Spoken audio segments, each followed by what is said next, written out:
Okay, so let's take a look. Let's see what Leon Topalian's doing. Let's see what Nucor's doing when they bought that. I'm sorry. It's like that's okay. Do it. Nucor's up 0.5%. It's 120 bucks. I mean, they bought this overhead garage door company, and a lot of it's really for warehouse.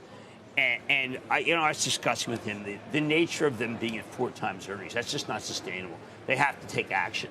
And they did this. A lot of people thought they paid too much, but this is a company that's beaten down by these guys. Guys just give up. I had a firm one, Max Levchin. He had a great quarter and very few bad loans. AAA security of his loan. Yeah. And he was saying, what's my stock doing? 20. There are a lot of stocks that are down a lot, but people don't want their money taken away because they buy the wrong stocks. Look at that one. That's down. But speaking of a firm, is that 75%? Well, it's down a lot. The glasses work close on the reading stuff. They don't work so well on the. our age. Someone called it distance. The one yesterday. The one. It's like Kobe. You mentioned. Kobe. Let me ask you this. You mentioned chip stocks. AMD upgraded today at Piper. Okay, Target goes to 140 from 80. Lisa Su blows away the number. Yeah. She says there's going to be tremendous accretion to Xilinx. She is all high performance computer, very little gaming, very little low computer. And people look at the chart and they say, Jim, that looks like Mount Marcy. And when you go to the right, you fall. And I always point out that Mount Marcy is a sloping mountain. You can do okay. But, I mean, the chart, look at the chart.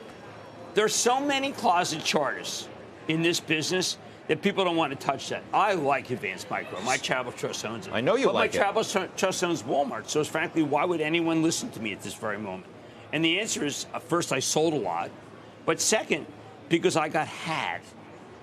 And sometimes you just get had.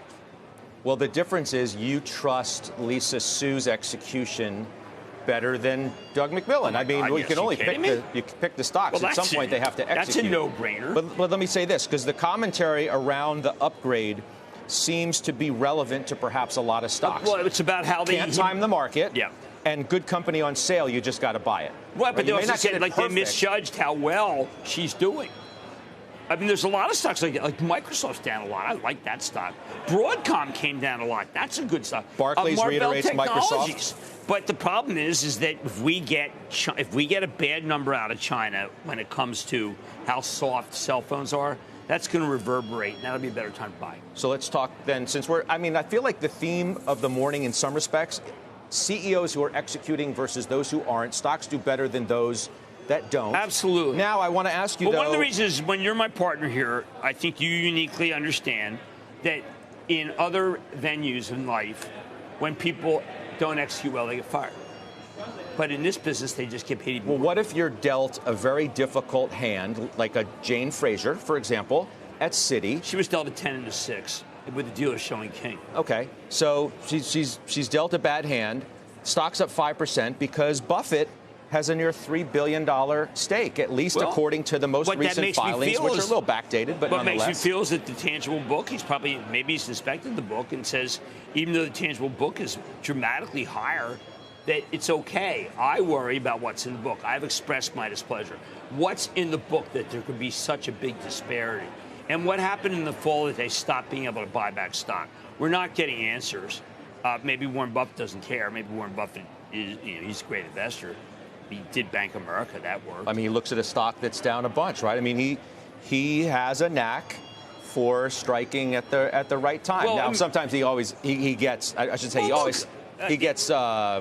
good deals. Maybe he understands what's in the. Maybe he's not. He's okay about the disparity between the book, the tangible book, and where the stock is, which I'm not okay, because if you close the bank, that's like what they have on hand, and the tangible book spread is the most of any of the large and small banks, which worries me.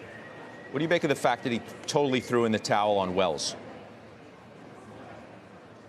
I like Charlie Scharf. I have a rocky relationship with Charlie Scharf, meaning that it's not necessarily like, hey, Chief, how you doing, pal? But I think that Charlie's doing a very good job, but he got a bad hand. The dealer got a 7, pulled and a 4, and pulled a king. I mean, he has, without a doubt, the worst hand of anybody. because there were a huge number of consent decrees and things that we didn't even know about. Yeah. That he's working one by one to go through all the things that were not disclosed properly. And it's just very hard for him, but he's going to come out of it.